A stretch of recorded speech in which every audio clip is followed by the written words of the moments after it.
안녕하세요. 건강의 달인 건달입니다. 어떤 음식을 좋아하시나요? 육식파이신가요? 채식파이신가요? 아니면 생선과 해물파이신가요? 저는 개인적으로 생선을 정말 좋아하는데요. 생선파 하면 가장 먼저 생각나는 것은 회가 아닐까 생각합니다. 의외로 생선회를 즐기는 나라는 그리 많지 않은데요. 회 하면 외국인들은 일본을 많이들 이야기하지만요. 화로회를 즐기는 나라는 우리나라를 따라올 나라는 없습니다. 회의 진심인 나라가 우리나라인데요. 우리나라는요, 반도 국가라 삼면이 바다잖아요. 그래서 해산물을 많이 먹는다고 하지만요, 같은 반도 국가인 이탈리아보다도 많고요, 섬나라인 일본보다도 해산물을 더 많이 먹는 나라가 우리나라입니다. 그런데 이 중에서도 회에 대한 특별한 이야기가 있는데요. 한 마리에 9,900원, 이런 간판 보신 적 있으실 겁니다. 싼 횟감의 대명사가 되어버린 광어. 이런 광어에는요, 우리가 잘 모르고 있었던 놀라운 사실이 숨어져 있어서 오늘 소개를 해드리려고 합니다.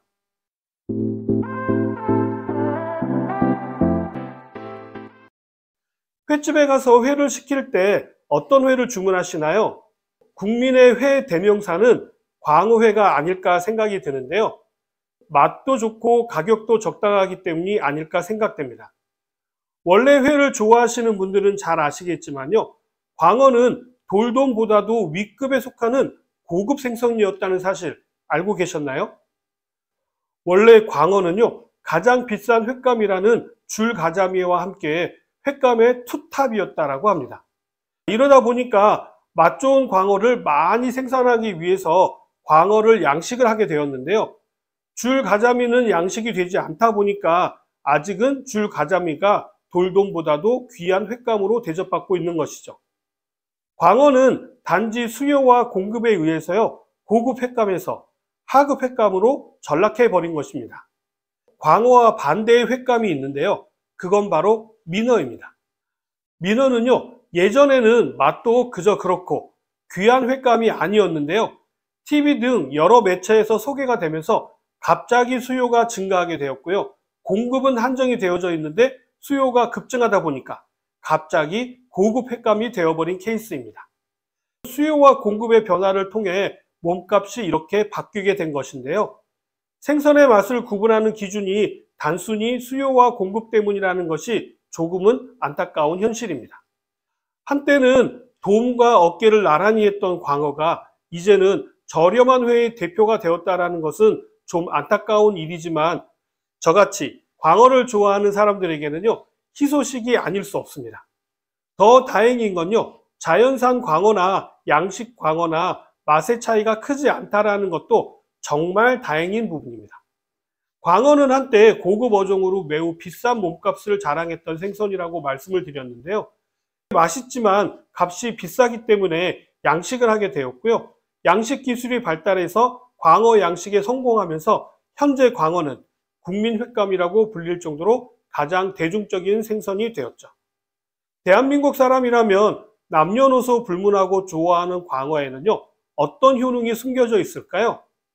자연산 광어의 제철은 언제인지 아시나요?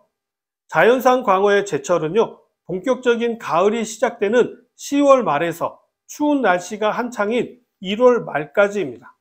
이때 광어는요, 봄철 산란기를 대비해서 왕성한 먹이 활동을 하기 때문에 살도 오르고 기름기도 풍부해서 맛이 가장 좋을 때죠. 이제는 양식을 하기 때문에요, 사시사철 먹을 수가 있는데요. 그래도 가능하면 봄철은 맛이 좀 떨어지기 때문에요, 피하시는 것이 미식가의 멋이 될 수 있겠죠. 광어는 탄수화물은 거의 포함하지 않고요, 고단백질, 저지방의 흰살 생선입니다. 지방질 함유량은 100g당 3.7g으로요. 가자미와 비교해서 약 2배 정도 높은 편이고요. 단백질이 전체 중량의 약 20%를 차지합니다. 열량도 100g당 100에서 120kcal 정도로요. 낮은 편이기 때문에 체중 관리에 크게 신경 쓰는 사람도요. 부담 없이 즐길 수 있는 다이어트 식품이죠. 다이어트 하면 닭가슴살이나 달걀, 두부만 생각하시는 분들이 많으시지만요. 이제는 광어도 당당히 다이어트 식품에 합류할 수 있는 우수한 식품이 될 수 있습니다. 광어에는요, 근육 증강에 효과적인 BCAA라고 해서요, 말린, 류신, 이소루신 등의 필수 아미노산을 함유하고 있고요. 시트르산이 풍부해서 피로 회복에도 도움이 됩니다. 칼슘과 비타민 D도 다량 함유되어져 있어서 아이들의 성장과 골다공증을 예방하는 데도 도움이 되고요. 나이 드신 분들의 면역력 향상에도 탁월한 효능이 있습니다. 광어에는 약간의 지방도 함유되어져 있는데요. 광어의 지방에는요, 불포화 지방산인 오메가3가 풍부해서요, 비만과 성인병을 예방하는 데도 도움이 되고요. 성장기 어린이의 두뇌 발달에도 도움이 됩니다. 특히 혈소판 응집을 억제하는 EPA와 IPA가 많이 함유되어져 있어서요, 혈중 나쁜 콜레스테롤 수치와 중성지방을 감소시켜서 심혈관 질환을 예방하고요, 원활한 혈액순환을 돕는 작용을 합니다. 이뿐만 아니라 혈압을 안정시키는 데도 효과가 있어서요, 고혈압과 동맥경화 예방에도 도움이 됩니다. 2017년 해양수산부는요, 자체 연구를 통해서 광어의 근육 단백질에서요, 혈관 수축을 일으키는 고혈압 유발 물질인 안지오텐신 전환 효소를 억제하는 물질을 세계 최초로 발견하기도 했다라고 하니까 참고하시기 바랍니다.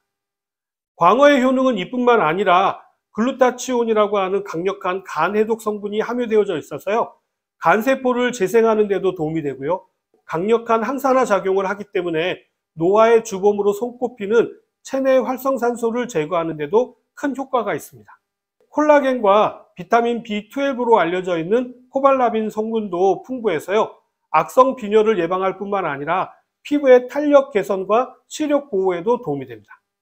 이 밖에도 광어 단백질은요, 소화가 잘 되어서 어린아이나 노인분들에게도 좋고요, 칼슘과 철분도 함유되어져 있어서 성장기 아이들의 성장 발육에도 도움이 됩니다. 광어는요, 지방 함량이 많지 않아서 간장 질환이 있는 사람이라든지 당뇨가 있으신 분들이나 혈압이 높으신 분들도요, 부담 없이 편안하게 즐길 수 있는 건강에 좋은 대표적인 생선입니다. 어떤 광어를 사는 것이 좋고 어떻게 보관하는 것이 좋을까요? 광어를 구매하실 때는요, 첫 번째로 표면이 매끄럽고 살은 약간 붉은빛을 띠는 흰색을 사시는 것이 신선한 광어입니다. 두 번째로는요, 배 쪽에 올록블록 알이 튀어나와 있지 않는 것을 고르시고요, 윤기가 없는 것은 오래된 것이기 때문에 피하시는 것이 좋습니다.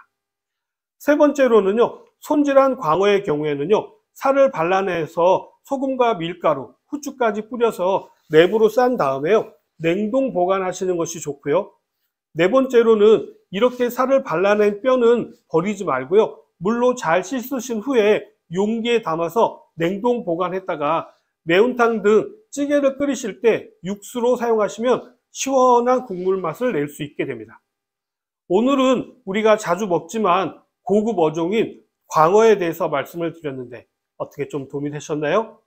이런 이야기를 이렇게 구체적으로 들으실 수 있는 곳이 바로 건달TV입니다.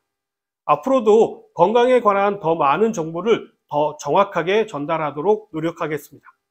그럼 오늘 내용은 여기까지고요. 저는 다음 시간에 더 유용한 정보를 가지고 다시 찾아뵙도록 하겠습니다. 감사합니다.